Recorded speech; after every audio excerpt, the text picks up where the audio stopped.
নমস্কার, সকল ভক্ত বন্ধুদের সাদর আহ্বান জানাই শ্রী রামকৃষ্ণ পাঠচক্রে। একটু দেরি হয়ে গেল, তার জন্য প্রথমেই বলছি প্লিজ কিছু মনে করো না। সকলের কাছে ক্ষমা প্রার্থী। সঙ্গীতা, রুমাদি, রিনাদিকেও অনলাইন দেখছিলাম তো এক্ষুনি। সকল সঞ্চিতা, রুমাদি, শুভ্রাদি, রূপা, সকল ভক্ত বন্ধুদের শুভ সন্ধ্যা জানাই। এই যে পূজা, আরে পূজা, এইবার তাহলে আমি দেরির কারণটা বলেই ফেলি। দেরির কারণটা হচ্ছে তুমি। সুতরাং আমি সকলের কাছে ক্ষমা প্রার্থনা করবার সঙ্গে সঙ্গে একেবারে দোষীকেও হাজির করছি। এই পূজা হচ্ছে সেই একজন যে যার জন্য সমস্ত কাজ আটকে গেল। ফোনটা আমি আজকে সকাল থেকে খুলিনি। মধুরিমাদি, নয়নতারা, সঞ্চিতা, চন্দনা, সঙ্গীতা তো আছেই দেখেছি, রুমাদি, শুভ্রাদি। এইবারে যেই ফোনটা খুলেছি, ফোনটা খোলা মাত্র দেখি গোলাপি রঙের দুটি ছোট্ট ছোট্ট ফুল ফুটে আছে মায়ের কাছে, মায়ের শ্রীচরণের কাছে। গোলাপি ফুল দুটি একেবারে হাসিতে আনন্দে লুটোপুটি খাচ্ছে। আমি একবার ঘড়ির দিকে তাকিয়ে কিন্তু ফোনটা খুললাম যে 7:30, এইবার শুরু করব। ওমা, দেখতে দেখতে কখন যে 8 মিনিট কেটে গেল। কারণ আমি বোধহয় ওই ছবিগুলো দেখতে দেখতে একেবারে মায়ের কাছে জয়রামবাটিতে মায়ের ঘরের সিঁড়িতে পৌঁছে গিয়েছিলাম। সময় এমনই আপেক্ষিক যে এইটুকু সময় মনে হচ্ছে যেন কতখানি সময় মায়ের কাছে বসে ফিরে এলাম। আবার হঠাৎ মনের ভেতর ধাক্কা লাগলো, তাই তো আমাদের তো এখন দেবযান শোনবার কথা। শুভ সন্ধ্যা সুদীপ্তা। মানে ফেসবুকে বারবার এই কথাটাই মনে হয়, কারণ বেশ এক শ্রেণীর লোক কিন্তু একসময় এই স্মার্টফোন, ফেসবুক ইত্যাদি নিয়ে যথেষ্ট নাসিকা কুঞ্চন করত। ইদানিং আর করবার জো নাই, কিন্তু করবে কি করে? কেননা করলেই তো তাদের মুখের সামনে একেবারে আমরা হাজির করব। এত এত আমাদের ফরে সব কিছু, যে ঠাকুর যে কৃপা করে, তার কৃপা প্রবাহ এইভাবে বইয়ে দিয়েছেন।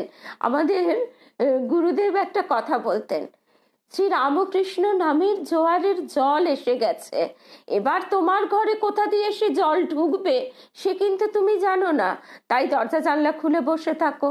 তা সেই ফেসবুক যে এমন একটি অপূর্ব দরজা, যে দরজা দিয়ে তিনি একেবারে সপার্ষদ ভক্ত সহযোগে তার সেই লীলাপুত স্থানগুলিকে নিয়ে আমাদের কাছে এইভাবে ধরা দেবেন, এ একেবারে ভাবতে পারা যায় না।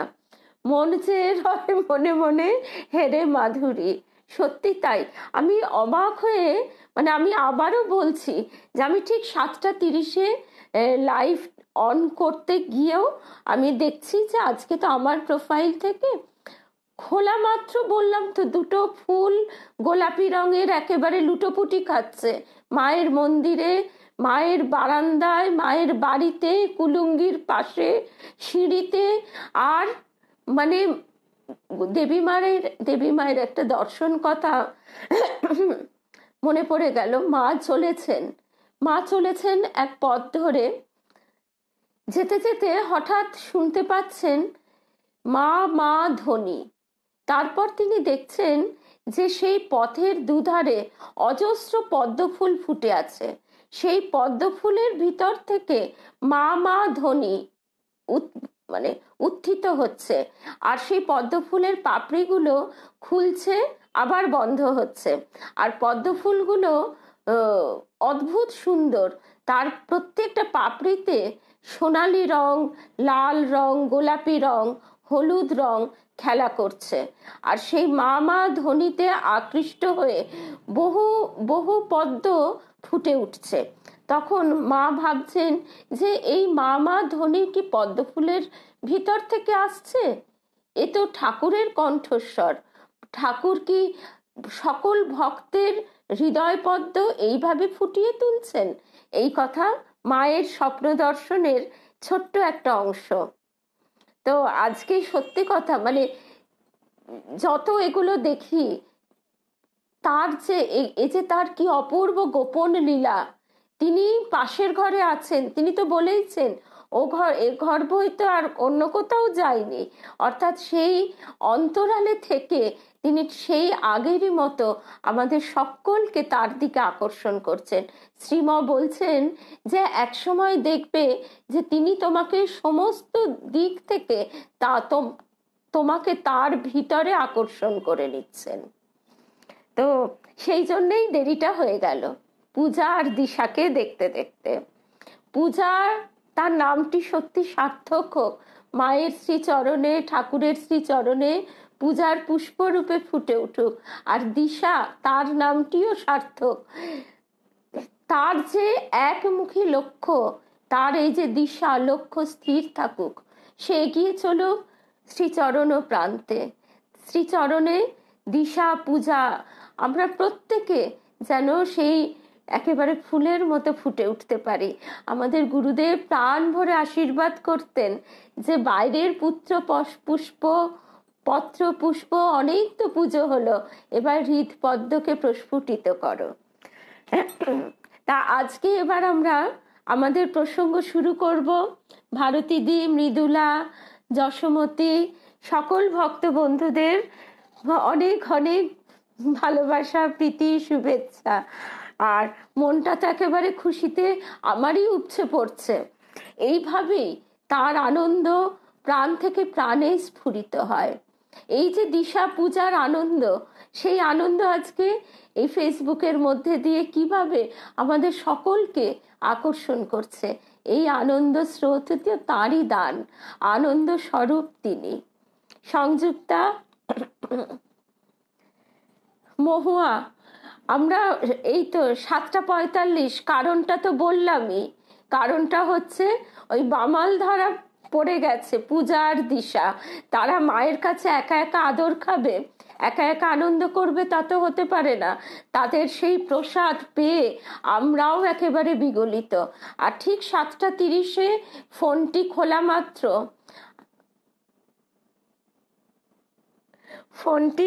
মাত্র এই সবের উৎস আমাদের প্রাণের ঠাকুর গো ঠাকুর।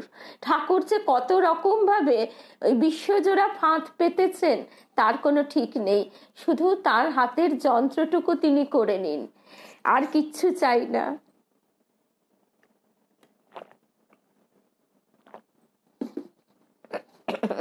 আরো একটা কথা, এই আজকে চৈতালি, শুভ সন্ধ্যা।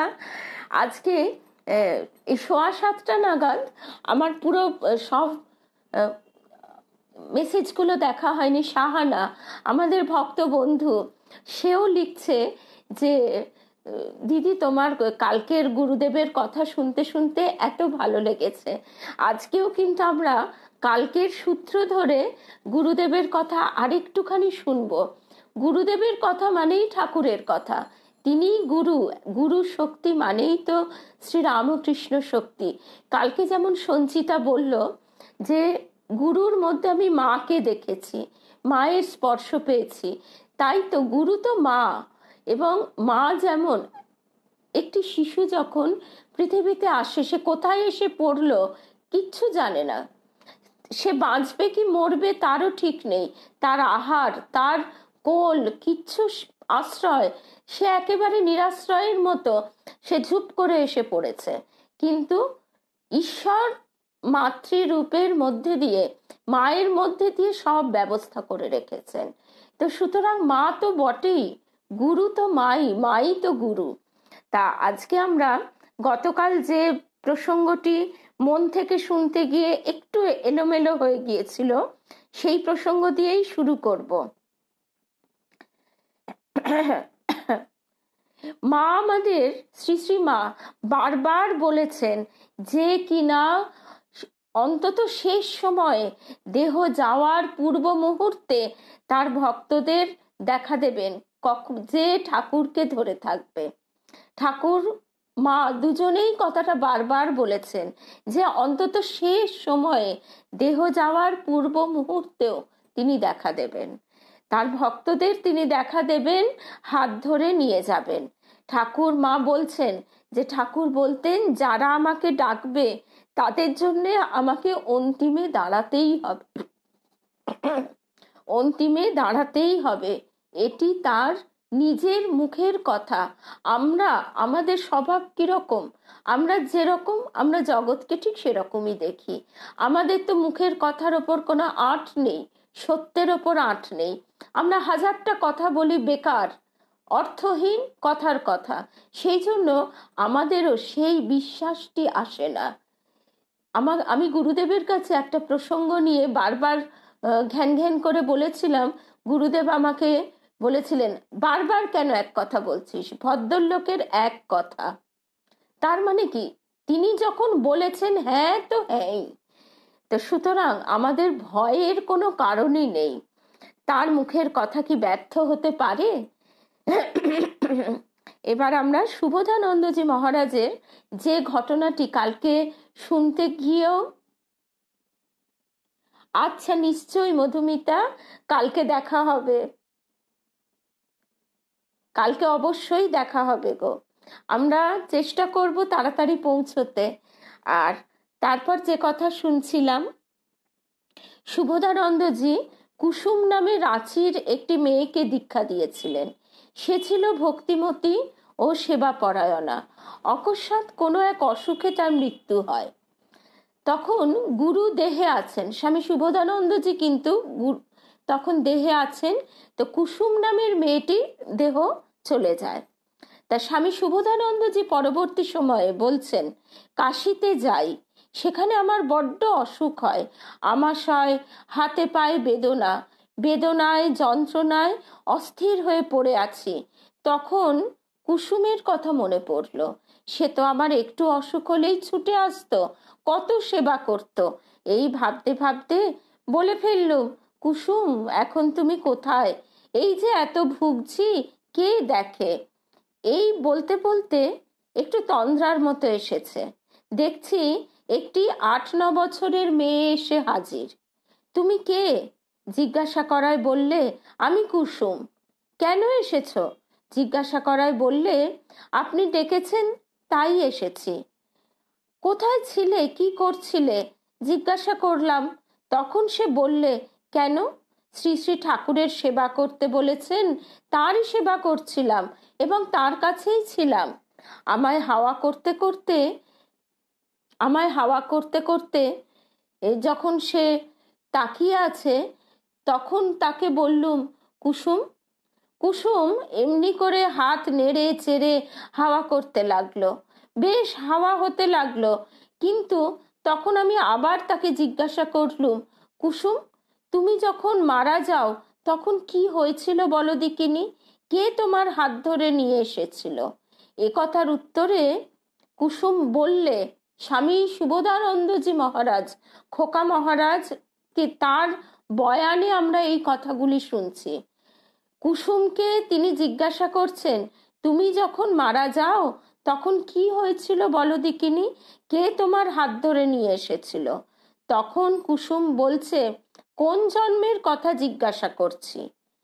আর বললে, এক ঘুমেতে একদিনের কথাই মনে থাকে না, আর এ তো কত জন্ম হয়ে গেছে, কোন জন্মের কথা আপনি জিজ্ঞাসা করছেন? তখন রাঁচির কথা বলাতে সে বললে, আমার যে রাত্রিতে মৃত্যু হয় সে রাত্রিতে যন্ত্রণা এত বেশি হয় যে কিছুতেই শান্তি পাচ্ছিলুম না, তবুও আপনাকে ভুলিনি। গুরু স্বামী শুভদানন্দজি মহারাজকে তিনি ভোলেননি। তিনি মানে সেই ছোট্ট কুসুম। আপনাকে মনে করছি, এমন সময় যেন আপনি এসে হাত ধরে বললেন, চলে এসো। আমিও অমনি চলে এলুম। অনেক দূর এসে আপনি খোকা মহারাজ জ্ঞানে আপনার সঙ্গে কথা কইছি। তখন তার মানে কি, কুসুম তো তার গুরুকেই স্মরণ করছে। গুরু ইষ্ট যে অভেদ, কি অপূর্ব দর্শন কথা আমরা সুবোধ মহারাজের কাছে শুনছি। কথাগুলি কিন্তু প্রত্যেকটা লাইন খুব মনোযোগ সহকারে বুঝতে হবে। কুসুম যে রাত্রিতে মারা যায়, সেই রাত্রিতে তার এত যন্ত্রণা হচ্ছিল, সে কিছুতেই শান্তি পাচ্ছিল না। বলছে সে, তবুও আপনাকে ভুলিনি সুবোধ মহারাজকে, আপনাকে মনে করছি। এমন সময় আপনি যেন এসে হাত ধরে বললেন, চলে এসো। অমনি আমিও চলে এলুম। অনেক দূর এসে আপনি খোকা মহারাজ জ্ঞানে আপনার সঙ্গে কথা কইছি, তখন যিনি আমার হাত ধরে এনেছেন তিনি বললেন, আমি খোকা মহারাজ নই। তবে কে আপনি জিজ্ঞাসা করাতে তিনি বললেন, খোকা মহারাজ তোমায় যাকে পুজো করতে বলেছেন আমি সেই।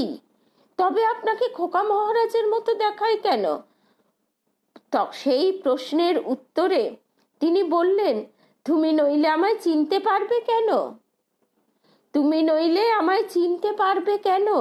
তাই খোকার রূপে তোমায় টেনে এনেছি। তখন পুনরায় জিজ্ঞাসা করলুম, যদি তাই হয়ে থাকে তবে কৃপা করে আপনার স্বরূপ একবার দেখান। তখন শ্রী শ্রী ঠাকুর খোকা মহারাজের চেহারা ছেড়ে নিজ রূপ নিজ মূর্তির ধারণ করলেন। সে রূপে কি জ্যোতি, কি স্নিগ্ধ শান্তিময় সে রূপ, তা কি আর কথায় বলা যায়? এখনো এখনো সেই ঠাকুরের কাছেই ছিলুম।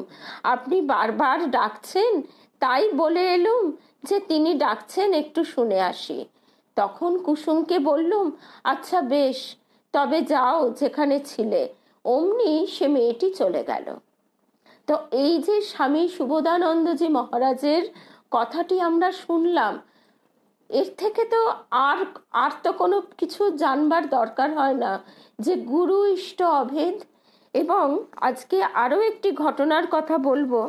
কালকে আমরা যখন গুরু প্রসঙ্গ শুনছিলাম, তখন এক ভক্ত বন্ধু, আমাদের এই শ্রী রামকৃষ্ণ পাঠচক্রের এক ভক্ত বন্ধু ফোন করে একটা অপূর্ব কথা বলেছে। সেই কথাটি আজকে সকলের সঙ্গে ভাগ করে নেব। একদম মৌসুমী, অসাধারণ। এরপরে আমাদের আর কোথাও কোনো রকমের যেন দ্বিধা সংশয় কোনো কিছুই না আসতে পারে। সংশয় তিমির মাঝে না হেরি গতি হে, প্রেম আলোকে প্রকাশ জগপতি হে। তিনি জগন্নাথ, মন্নাথ শ্রী জগন্নাথ, মদগুরু শ্রী জগৎ গুরু। তাহলে আমার গুরু যে শ্রী জগৎ গুরু, এ ব্যাপারে তো আর এতটুকু সন্দেহ নেই। আমরা ওই কুপমণ্ডু কুয়োর ব্যাঙের মতো আমাদের সীমিত দৃষ্টি বোধ বুদ্ধি দিয়ে সবকিছু বিচার করে ভেবে ফেলি আমরা কত বড় বোদ্ধা হয়ে গেছি। মুশকিলটা ওইখানেই, একদম গায়ে কাঁটা দিয়ে উঠছে আমার নিজেরই বলতে গিয়ে।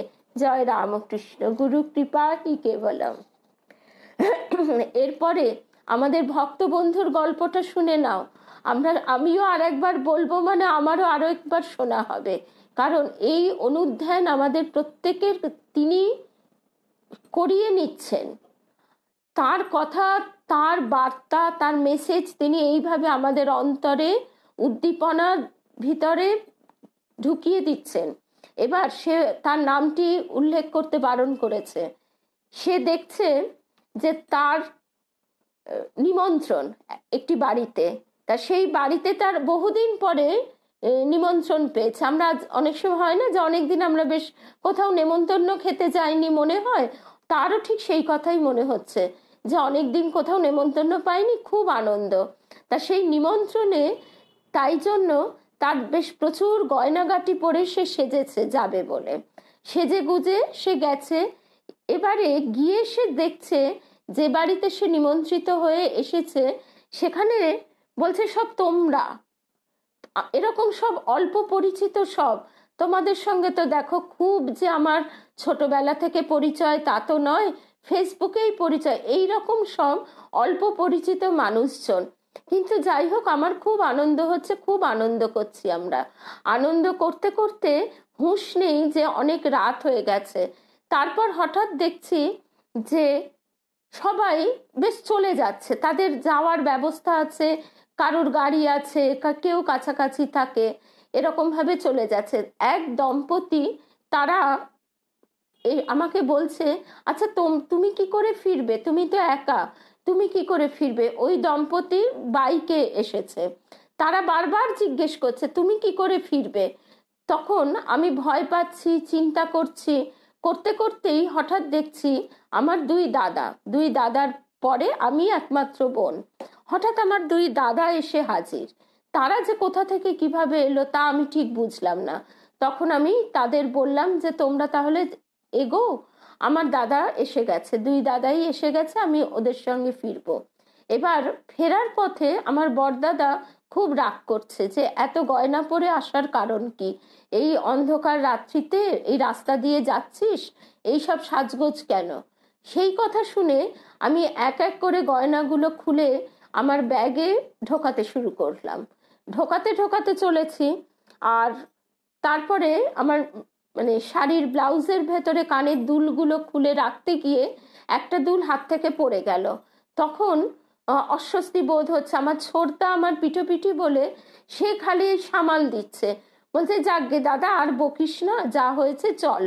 কিন্তু তারপর যেই আমার দুলটা পড়ে গেছে আমি খুঁজছি, তখন ওরাও সতর্ক হয়ে বলছে কি হলো, আবার কি করছিস বলে ওরাও, ওদেরকে তখন বলা মাত্র ওরা আমার সঙ্গে দুলটা খুঁজছে।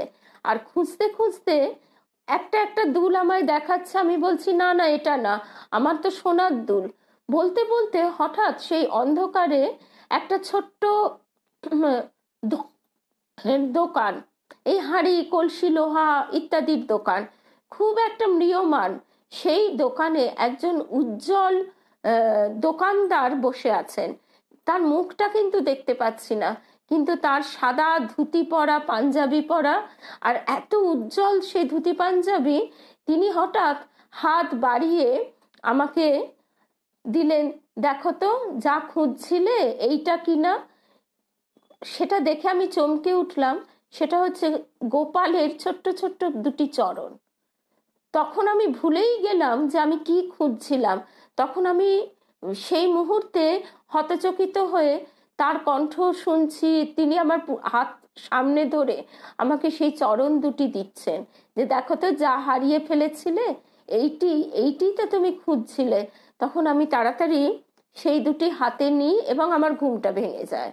তো আমাকে সে বলছে, আমাদের ভক্ত বন্ধু, যে বলো, এই স্বপ্নটি দেখবার পর আমার প্রাণের ভেতরে এক অদ্ভুত হিল্লোল এবং একটা অদ্ভুত মানে মনের মধ্যে এমন এমন একটা উথাল পাতাল ভাব, যে সত্যি তো, আমি কি তাহলে সত্যি যা খুঁজছি তাই তিনি আমাকে দেখিয়ে দিলেন, আমি ভুলে গিয়েছিলাম। আমি বলছি তখন যে দেখো, তোমার এই স্বপ্ন শুনে একটা কথাই আমার মনে হচ্ছে, যে স্বামী জ্যোতিষ্বরানন্দজি মহারাজ তিনি বলছেন যে তোমার প্রকৃত আত্মীয় কারা। কদিন আগে এই পোস্টটা আমরা করেছিলাম এবং আমরা সবাই পড়েছি। আমরা যদি দেখি আমাদের পরিবারে এতদিন যাদের আমরা আত্মীয় পরিজন বলে জানতাম, তারা যদি ঈশ্বরাভিমুখী না হয় বা আমাকে সেই পথে যাওয়াতে বাধা সৃষ্টি করে, তাহলে আমাকে তাদের সঙ্গে বিদেশির মতনই বসবাস করতে হবে, তাদের থেকে আমাকে নিজেকে গুটিয়ে নিতে হবে। আর প্রকৃত আত্মীয় কারা? যারা একই পথের পথিক, তারাই প্রকৃত আত্মীয়। এবং আরেকটা জিনিস আমরা লক্ষ্য করলে দেখব, যে আমাদের যে জীবনটা, সেই জীবনে বিভিন্ন মানুষ আসে যায়, যার সঙ্গে ঠিক যত দিনের সম্পর্ক ঘটবার কথা, যতটা ঘনিষ্ঠতা হবার কথা, ঠিক ততটুকুই কিন্তু হয়, তার বেশিও না কমও নয়, সমস্ত কিছু নির্দিষ্ট থাকে। আর একমাত্র তিনি আমাদের এই সব কিছুর ভিতর দিয়ে অভিজ্ঞতা সঞ্চয় করাতে করাতে হাত ধরে নিয়ে চলেন। এবার এই পথে নানা রকম কিছু দেখতে দেখতে আমরা সেই আসল কি জিনিসটি হারিয়ে এসেছি সেটা ভুলে যাই। রবি ঠাকুর গাইছেন, তুই ফেলে এসেছিস কারে মন মন রে আমার, তাই জনম গেল শান্তি পেলি না রে। এই যে খুঁজে বেড়ানো, এই খুঁজে বেড়ানোটা তো তাই, যে পথ দিয়ে চলে এলি সে পথ কি তুই ভুলে গেলি রে। এখন কি করে আমরা সেই পথে আবার যাব, সেইটি তো দেখিয়ে দেন গুরু। সেই গুরু আমাদের নানাভাবে ভিতরে উদ্দীপনা জাগান। আমাদের যদি আমাদের অন্তরেই সব কিছু আছে, সেই বোধটা আমরা ভুলে গেছি, সেই জিনিসটা আমরা বিস্মৃত হয়েছি, সেই স্মরণটি তিনি আমাদের জাগিয়ে দেন। সেইটি জাগিয়ে দেবার ফলে কি হয়, আমাদের ভিতরে ব্যাকুলতা জাগে। যখনই ব্যাকুলতা জাগে তখনই আমাদের তার দিকে এগিয়ে যাবার জন্য আমরা সচেষ্ট হই। সেই সচেষ্ট হওয়া মাত্র তিনি এসে এগিয়ে নিয়ে চলেন। সেই স্বামীজির বলা না বুদ্ধদেবের বলা গল্পটি স্বামীজি বলেছেন, সেই গল্পটি আমরা আরেকবার ছোট্ট করে স্মরণ করি। এক পথিক এসে এক বৃদ্ধকে জিজ্ঞেস করছে যে আচ্ছা অমুক গ্রামে যাব, আপনি বলবেন পথটা কোন দিকে, কোন পথ ধরে এগোতে হবে। বৃদ্ধ কোনো উত্তর দিল না। পথিক আবার জিজ্ঞেস করছে, বৃদ্ধ যেন শুনতেই পায়নি, আবারও জিজ্ঞেস করছে, তাও কোনো উত্তর নেই। তখন পথিক এক প্রকার আশা ছেড়ে দিয়ে নিজেই রওনা দিল। সে সবে রওনা দিয়েছে, বৃদ্ধ এসে তাড়াতাড়ি বলছে, বাবা ওই পথ ধরে যাও। তখন সেই পথিক অবাক হয়ে বলছে, আপনাকে এতবার জিজ্ঞেস করলাম, আপনি তো কিছু বললেন না। তখন তিনি বলছেন, এতক্ষণ তোমায় দেখে মনে হচ্ছিল যে তুমি শুধু শুনবেই, তোমার ওই পথের দিশা শুনতে শুনতেই বেলা যাবে। এই যে তুমি উঠে চলতে শুরু করলে নিজের উদ্যোগে, শুরু করা মাত্র তোমার সাহায্য এসে যাবে। আমরাও গতকাল ঠিক এই কথাটিই শুনেছি গুরুতত্ত্ব গুরু গীতা, যে রঘুবরানন্দজি মহারাজের যে বইটি থেকে আমরা শুনছি, সেখানেও ঠাকুর বলছেন, যদি কারো ঠিক ঠিক অনুরাগ আসে ও সে সাধন ভজনের প্রয়োজন মনে করে, তাহলে নিশ্চয়ই তিনি তার সদ্গুরু জুটিয়ে দেন। গুরুর জন্য সাধকের চিন্তা করবার দরকার নেই। আর একটা কথা ঠাকুর বলছেন, অতি ভাগ্য বলে স্বপ্নে দীক্ষা পায়। এবং এই যে স্বপ্নে দর্শন, এই দর্শনের ফলে স্বামী সোমেশ্বরানন্দজি মহারাজ বিশেষভাবে এটি বলেছেন। ভূতেশানন্দজি মহারাজ বলছেন, ভূতেশানন্দজি মহারাজের অমৃত কথায় কি সুন্দরভাবে তিনি বলছেন যে তোমার কি দর্শন যদি নাও হয় সেটা কোনো কথা নয়, কিন্তু যদি তোমার দর্শন হয় আর তোমার তাতে যদি মনের স্থিতি আসে, মনে আনন্দ জাগে, মনের পরিবর্তন রূপান্তর ঘটে, তবে জানবে সেই দর্শন সঠিক হয়েছে। এবং সেই দর্শনের যে মূল্য তাতেই বোঝা যায়, সেটি যে কল্পনা নয়, তখনই সেটা প্রমাণিত হয়। অর্থাৎ এই দর্শন আমাদের তার দিকে এগিয়ে যেতে উদ্বুদ্ধ করে। আজকে আমরা এবার চলে আসব দেবযানে। দেবযানেও আমরা দেখব যে সেই মহান আত্মা তিনি পুষ্পকে বলছেন যে তিনি তার অনন্ত রূপ, তিনি কাকে যে কখন কোন রূপে দর্শন দেবেন তার ঠিক নেই। তুমি তাকে যে রূপে কামনা করো, যে রূপে তাকে ভালোবাসো, তিনি সেই রূপেই তোমাকে দর্শন দেবেন। আরে বাবা মিনা সামন্ত দিদি, মিনাদি, তুমি একেবারে পৃথিবীর অপর প্রান্তে থাকো, কিন্তু আজকে আমরা একসঙ্গে মিলিত হলাম এই তারই কথার মধ্যে দিয়ে, তারই নামের মধ্যে দিয়ে। জয় ঠাকুর, জয় রামকৃষ্ণ। আমাদের বিলাসপুরের দিদি মিতা, আমাদের চিনুদি, সকল রূপা, সকল ভক্ত বন্ধুদের অনেক অনেক ভালোবাসা জানাই। তো সুতরাং এই যে একজনের যে দর্শন, সেই একজনের দর্শন আমরা সবাই প্রসাদ রূপে ভাগ করে নিলাম। এবার আমরা চলে আসি আজকে আমাদের যে প্রসঙ্গ।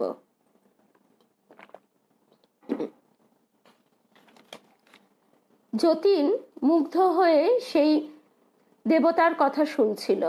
এখানে আসা তার সার্থক হয়েছে বটে।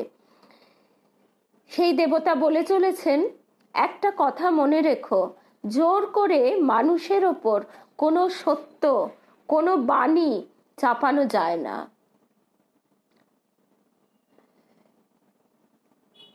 মিনাদি বলছে মনটা ওখানেই পড়ে থাকে।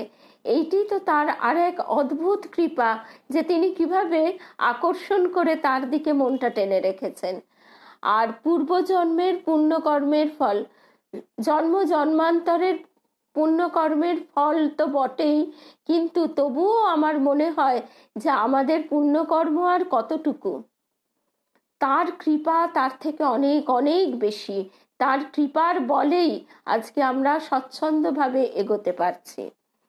আচ্ছা, তারপর সেই দেবতা কি বলছেন, দেবতা বলছেন যে জোর করে মানুষের ওপর কোনো সত্য, কোনো বাণী চাপানো যায় না। মানুষ তৈরি না হওয়া পর্যন্ত ভগবানের বাণী অন্তরালে ধৈর্যের সঙ্গে অপেক্ষা করে।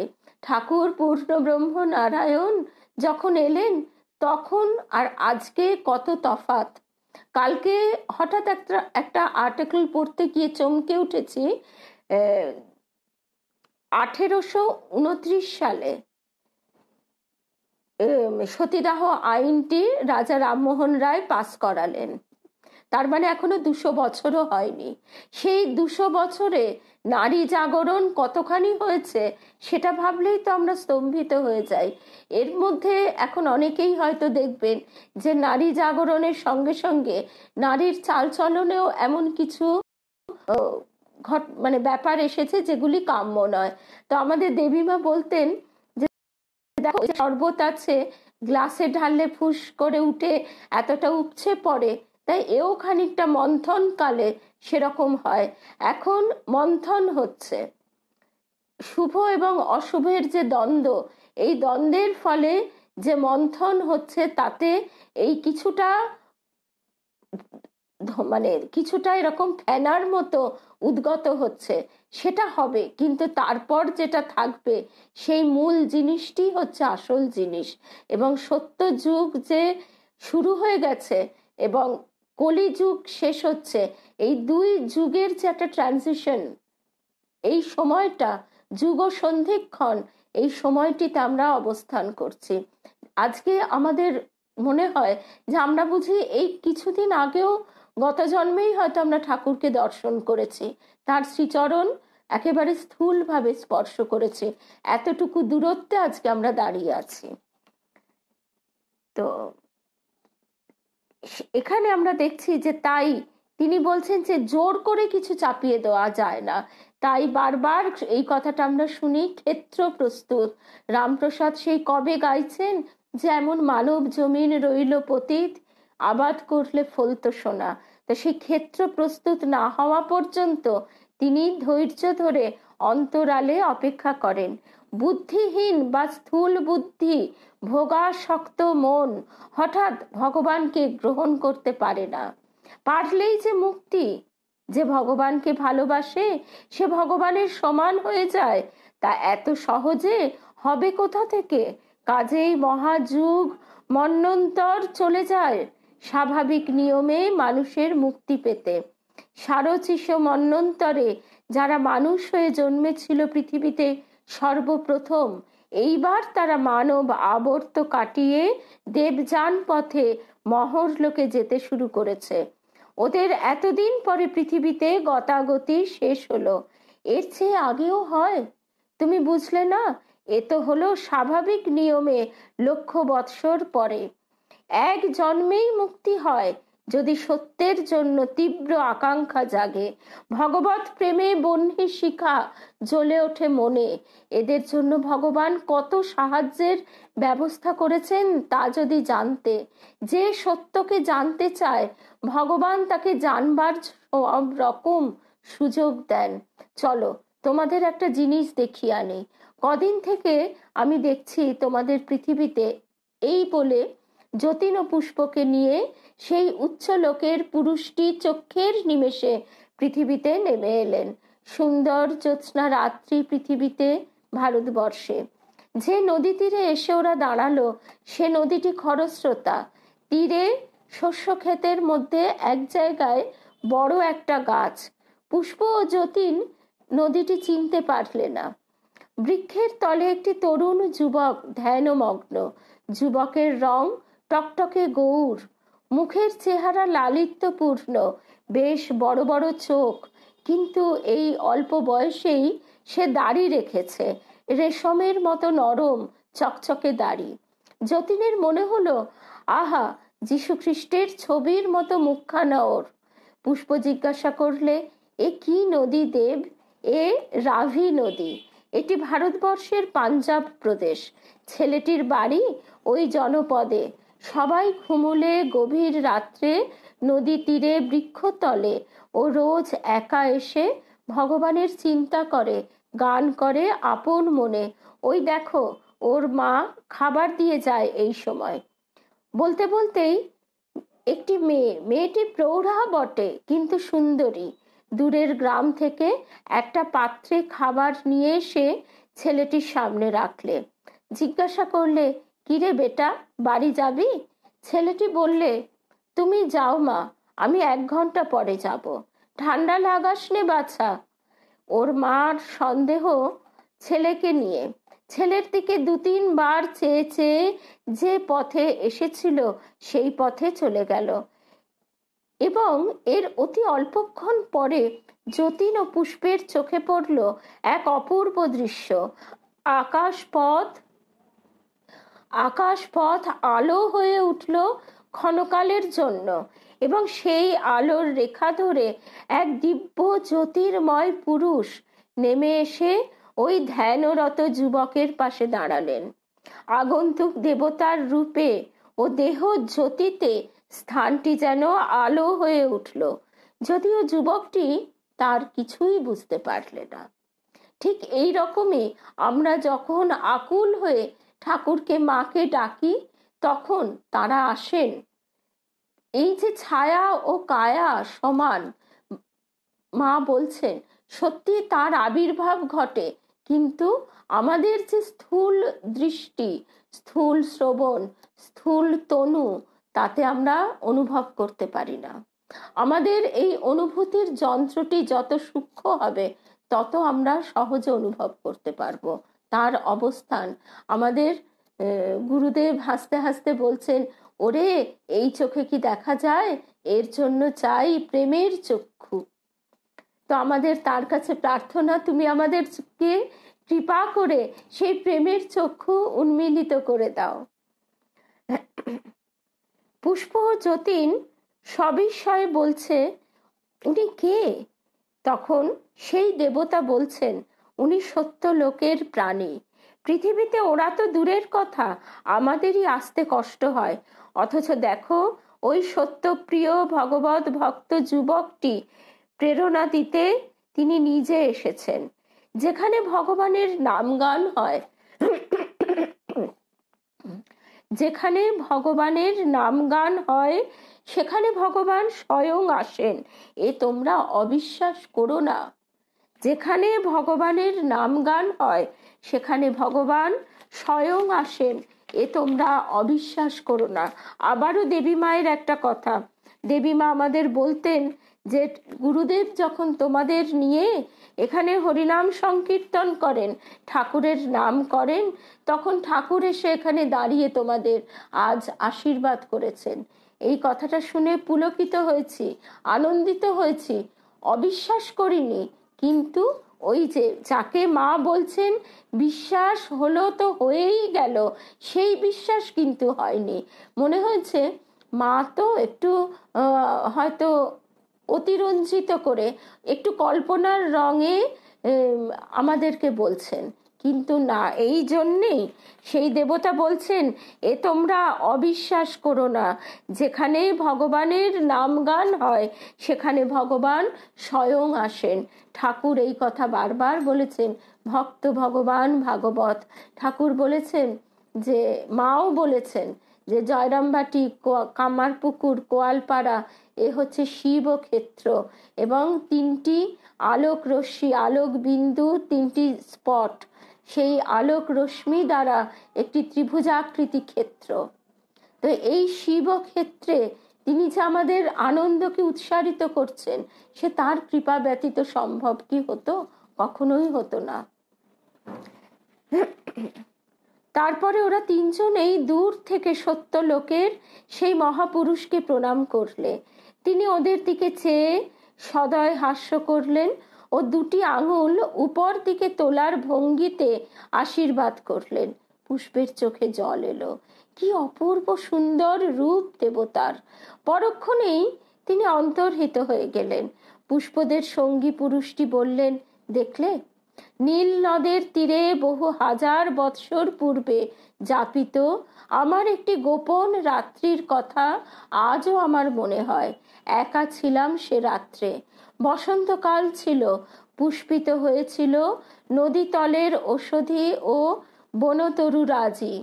ক্ষুদ্র একটি পর্বতের চূড়ায় নদীর অপর পারে আমি জ্যোতির্ময় আবির্ভাব প্রত্যক্ষ করি। আমার সারা জীবন পরিবর্তিত হয়ে যায়। 10 জন্মের প্রগতি এক জন্মে সাধিত হয়। ঠাকুর বলছেন ব্যাকুলতা, ব্যাকুলতা এলেই 1000 বছরের অন্ধকার এক মুহূর্তে আলোকিত হয়। আমাদের গুরুদেব বলতেন, যদি তোমার ভিতরে সেই ব্যাকুলতা জন্মায়, দুঃখ আঘাত কষ্টে যখন তুমি এই খেলাধুলো ছেড়ে তাকে আকুল হয়ে ডাকবে, তখন তোমার 10 বছরের পথ তুমি 1 বছরে অতিক্রম করে যাবে। এখানেও আমরা সেই একই কথা শুনছি।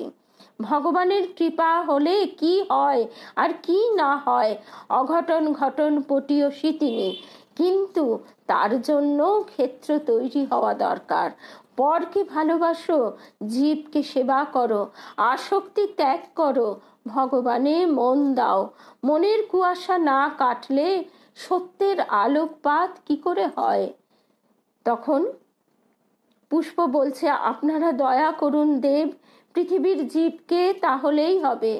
আমার ইচ্ছা আছে আর একবার পৃথিবীতে দেহ ধারণ করব, যা পারি প্রচার করে আসি। পৃথিবীতে গিয়ে ভুলে যাবেন না। দেখো, দেহ ধরলেই বিস্মৃতি আসে, তবে তারও ব্যবস্থা আছে। অন্য দিব্য পুরুষেরা গিয়ে আমায় বাল্যে ও যৌবনে নানাভাবে মনে করিয়ে দেবেন।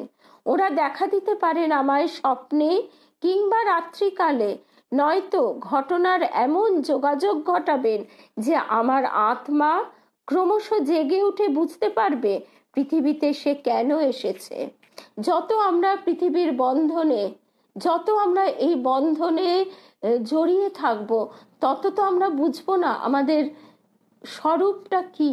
আর আমাদের সেই স্বরূপের পথে যে এগোতে হবে, সেই চলার পথে যাওয়ার যে ইচ্ছা, সেই ইচ্ছাটা জাগবে না যত আমরা আমাদের আত্মীয় পরিজন, কর্তব্য, কর্ম ইত্যাদি নিয়ে একেবারে জড়িয়ে পাকিয়ে থাকবো। তাই ঠাকুর বলছেন, কথামৃতে একদম পরিষ্কার বলছেন যে তার কাছে কেঁদে কেঁদে প্রার্থনা করো যে হে ঠাকুর, আমার কর্তব্য কর্ম আমার কমিয়ে দাও, আমার কর্তব্য করতে করতে নিষ্কাম কর্মের পথে নিয়ে চলো। নিষ্কাম কর্ম কি? তা আর ফল প্রসব করে না। আমরা যা কর্ম করি সেই সমস্ত কর্ম যেহেতু ফল প্রসব করে, তাই আমরা কর্ম থেকে আরেক কর্ম বন্ধনে আষ্টে পৃষ্ঠে জড়িয়ে যাই। তার কাছে যত আমরা প্রার্থনা করব যে প্রভু আমার কর্ম কমিয়ে দাও, আমার আসক্তি কমিয়ে দাও, তত আমরা দেখব যে আমরা কত স্বাধীন হয়ে যাচ্ছি। তাকে ডাকবার জন্য তিনি আমাদের কত উপযুক্ত অবস্থা তৈরি করে দিচ্ছেন।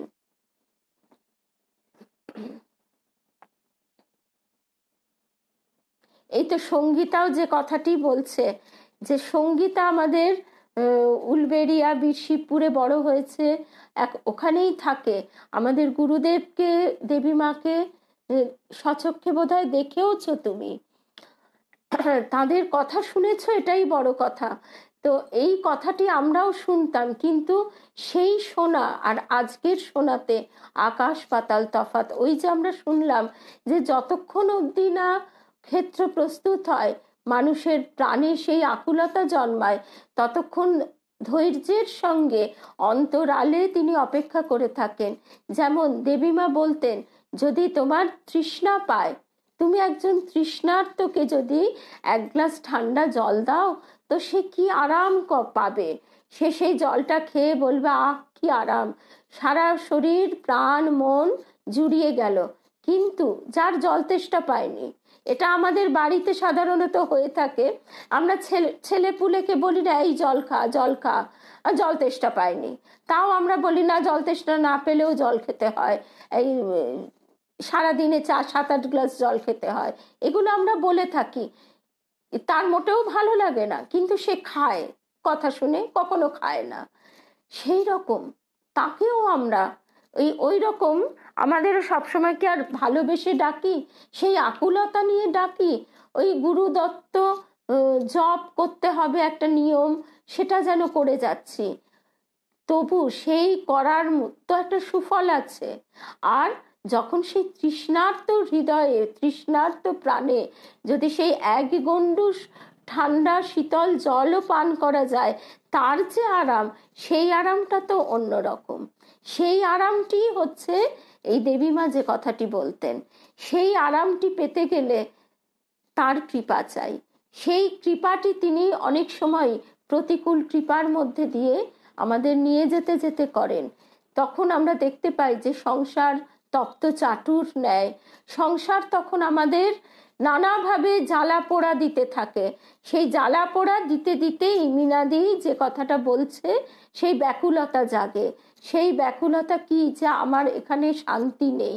তাহলে সেই শান্তিটি কোথায়, সেই আনন্দ কোথায়? সেই আনন্দের সন্ধানে তখন সে ব্যাকুল হয়ে, তৃষ্ণার্ত হয়ে তার দিকে এগিয়ে যেতে শুরু করে। তারপরে গুরুদেব বলছেন যে তখন সে কৃপা স্থান নামক একটি স্টেশনে পৌঁছয়। তো সেই স্টেশনে যিনি রয়েছেন, স্টেশনের যিনি আধিকারিক, তার কাছে সব আছে, কিন্তু তক্ষুনি তিনি সে কথা দেন না। তিনি তক্ষুনি সে কৃপা স্থানে পৌঁছানো মাত্র তাকে সব দেন না। তিনি আরো তার ভিতরে তৃষ্ণা জাগান, যাতে করে সে যখন সে এক বিন্দুও পাবে, সেটি সে পরিপূর্ণরূপে গ্রহণ করতে পারে। একদম, যে আঁখি ঝরিলে তোমারে লোভিব, সে আঁখির দ্বারা মুছায় না।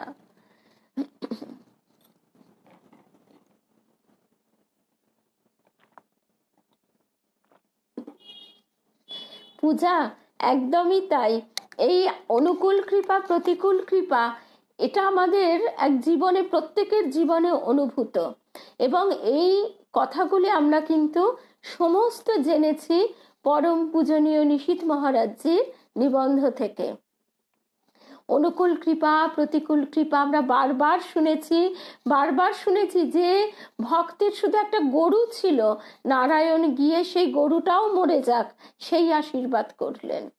আর যার অনেক ধন সম্পদ লোকজন ছিল, তাকে তিনি আশীর্বাদ করলেন সেই ভক্তকে যে তোমার আরো সমস্ত কিছুর বৃদ্ধি হোক, কারণ সে তাতে করে সমস্ত কিছু নিয়ে ভোগের চূড়ান্ত করবার পর ত্যাগের দিকে যাবে। ভোগ পূর্ণ না হওয়া অবধি তার পরিপূর্ণ মন যাবে না। সুতরাং আমরা ভোগ করতে করতেও যদি তাকে ডাকি, তারও একটা ফল আছে, কিন্তু তার কাছে বারবার প্রার্থনা যে তুমি আমার ভোগাসক্তি কমিয়ে দাও, তোমার দিকে আকর্ষণ করে নাও। এবারে আমরা চলে আসি আমাদের যে প্রসঙ্গে আমরা ছিলাম।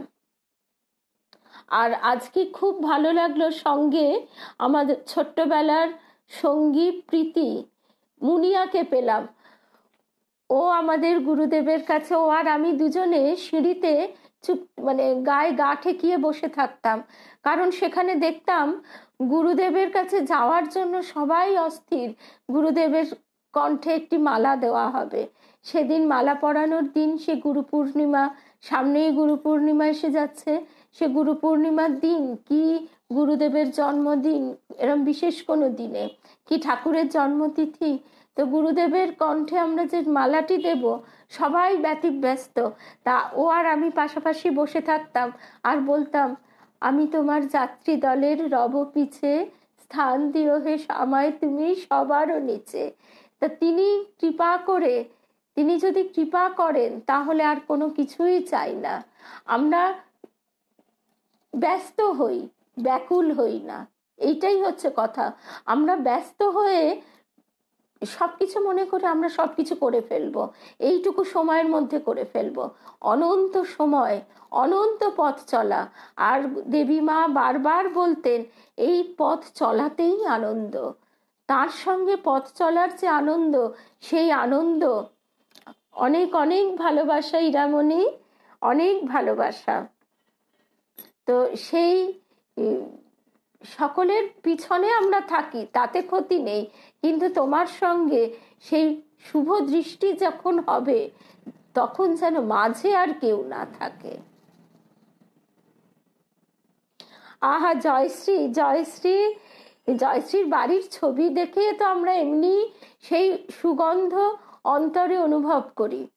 সেই মাধবীলতার মম গন্ধে ব্যাকুল আমাদের হৃদয়, তার সঙ্গে সেই সুগন্ধে আমরা যুক্ত হচ্ছি, তারই কথা শুনছি।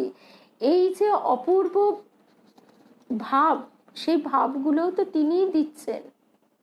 তিনি আজকে এই কথাটিও বারবার মনে হয় যে এই মুহূর্তে কত মানুষকে জীবন যুদ্ধে জেরবার হয়ে যেতে হচ্ছে, অথচ তিনি কৃপা করে আমাদের সেই সুযোগটি করে দিচ্ছেন যে আমরা তার কথা শুনতে পাচ্ছি। তারপর আবার আমরা ফিরে আসি। এই জায়গাটি কিন্তু ভীষণ সুন্দর, আর সবসময় মনে হয় যে আজকে আমরা সবাই শুনছি সুদীপ্তার কারণে। সুদীপ্তা না বললে আমরা সবাই একসঙ্গে শুনতাম না। এইবারে এই জায়গাটা খুব সুন্দর। তখন সেই দেবতাত্মা তাকে যখন জিজ্ঞাসা করা হচ্ছে, পৃথিবীতে গিয়ে ভুলে যাবেন না, দেহ ধরলেই বিস্মৃতি আসে, তবে তার ব্যবস্থা আছে। অন্য দিব্য পুরুষেরা গিয়ে আমার বাল্যে ও যৌবনে নানাভাবে মনে করিয়ে দেবেন। ওরা দেখা দিতে পারেন আমার স্বপ্নে কিংবা রাত্রিকালে, নয়তো ঘটনার এমন যোগাযোগ ঘটাবেন যে আমার আত্মা ক্রমশ জেগে উঠে বুঝতে পারবে পৃথিবীতে সে কেন এসেছে। ভোজ খেতে, নারী ও সুরা নিয়ে আমোদ করতে আসেনি।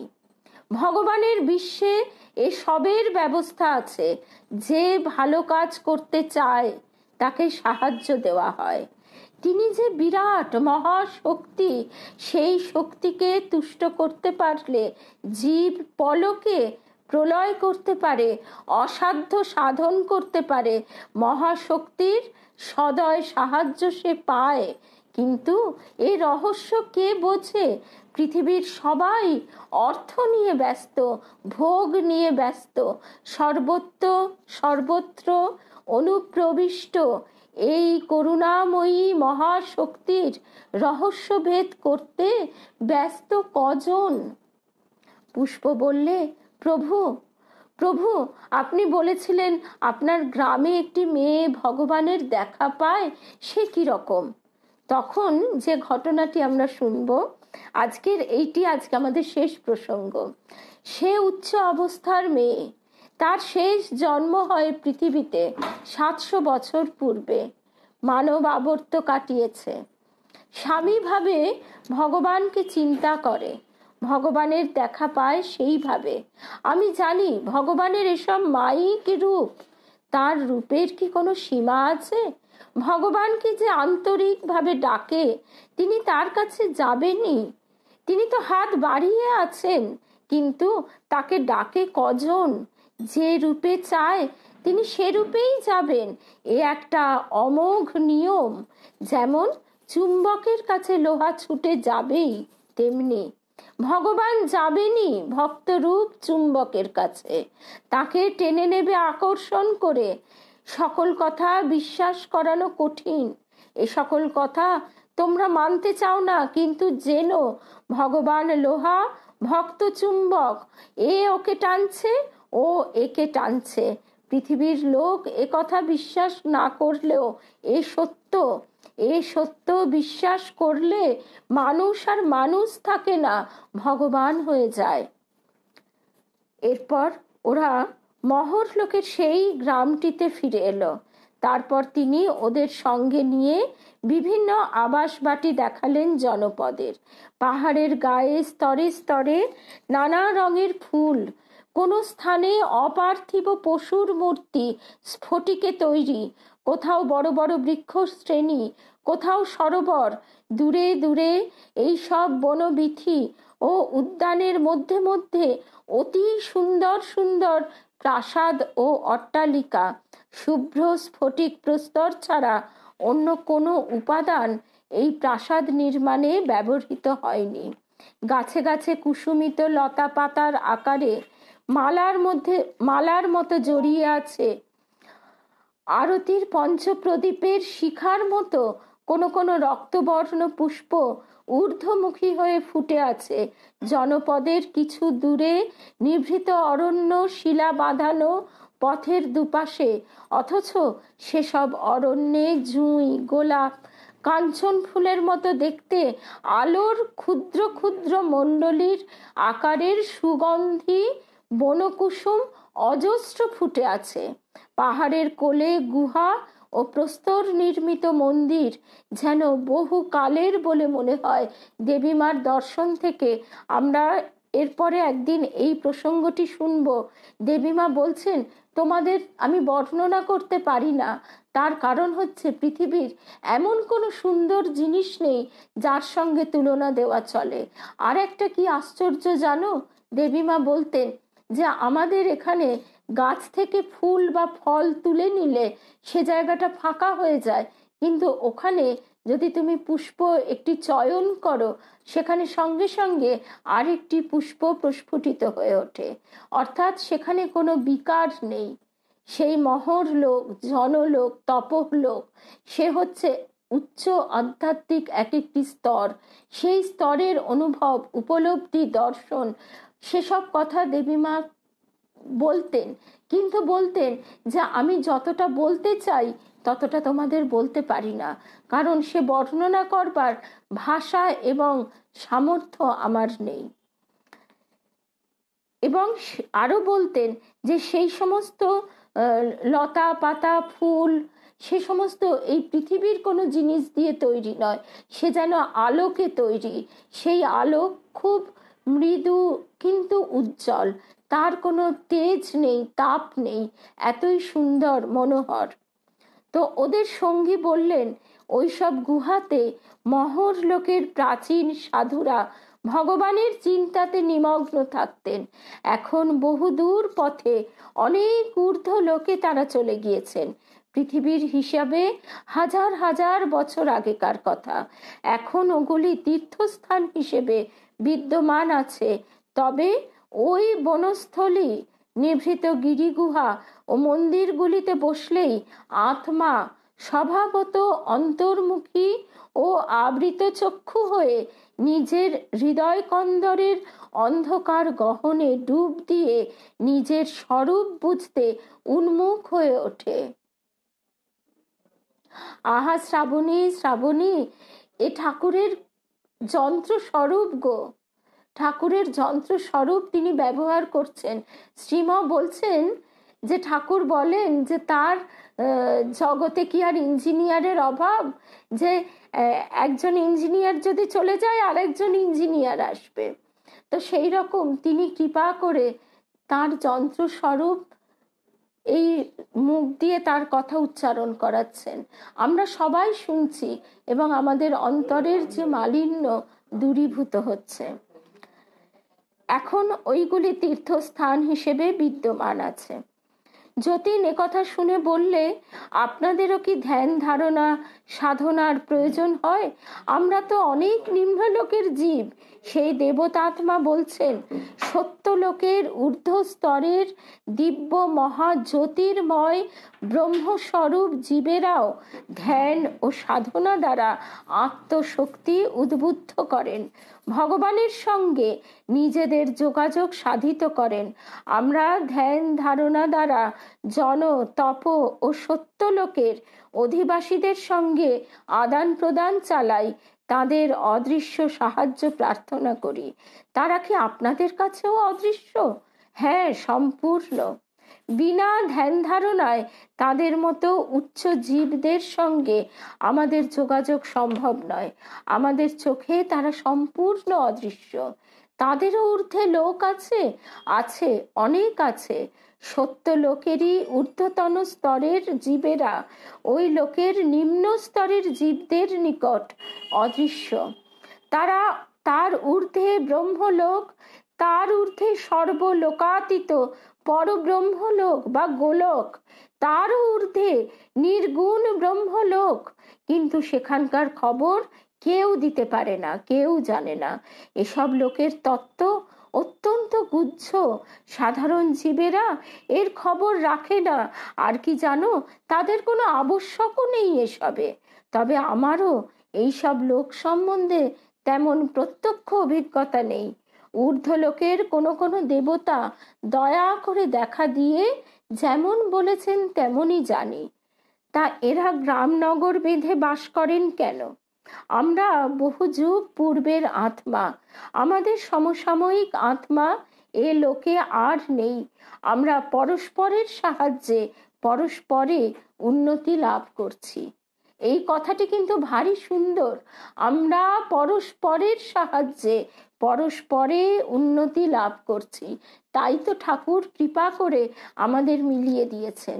এই যে আমরা এর আনন্দ আরেকজন প্রসাদ রূপে পাচ্ছি, একজনের অভিজ্ঞতা আরেকজন প্রসাদ রূপে পাচ্ছি, আমরা সবাই একসঙ্গে পথ চলছি। এই পথ চলার যে শ্রান্তি তা আমাদের কেটে যাচ্ছে এই পারস্পরিক সাধু সঙ্গে। নিশ্চয়ই শুধু কিছুক্ষণ নয়, এই কিছুক্ষণটাই যেন অনুরণিত হয়ে সর্বক্ষণে পরিণত হয়। আমরা সর্বক্ষণ যে কাজ করব তার ভিতরেও এই শব্দগুলোই অনুরণিত হতে থাকবে। তখন আমাদের ভিতরে আর কোনো পরনিন্দা, পরচর্চা, দুশ্চিন্তা, হতাশা ঢুকতেই পাবে না। ঢুকবে কি করে? তার কথাই তো বর্ম হয়ে তাদের পথ আটকে দেবে। তারপরে তিনি বলছেন যে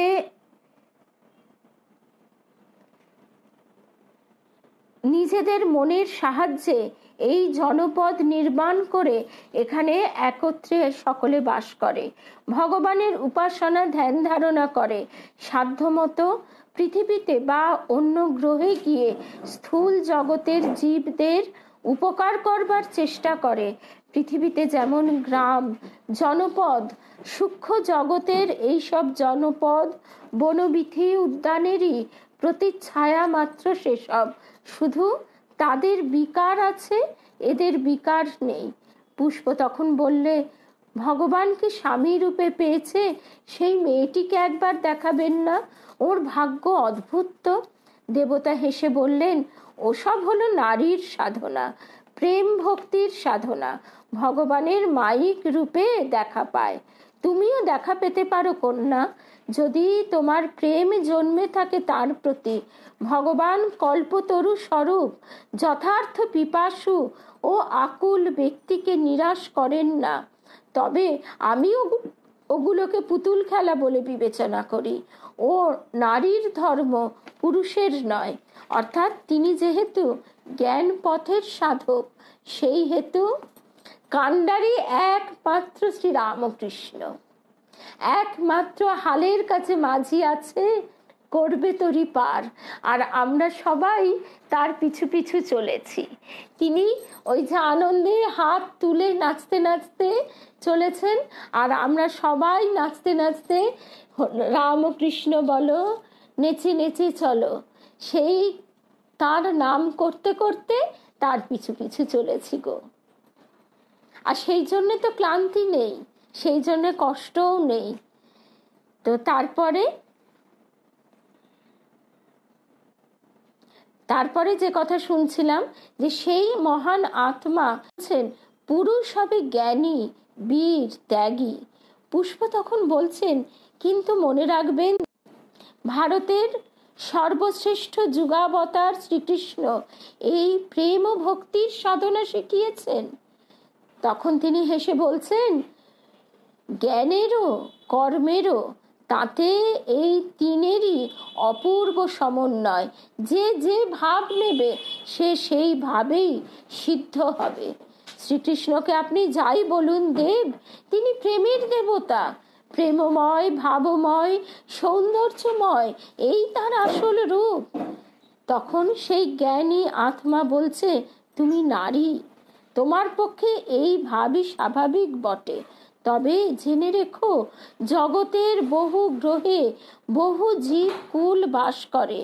ভগবান প্রত্যেক গ্রহে অসীম বিশ্বের সমস্ত জীবকুলের সম্মুখে তাদের ভাব অনুযায়ী মায়িক রূপ নিয়ে দর্শন দেন, দেখা দেন।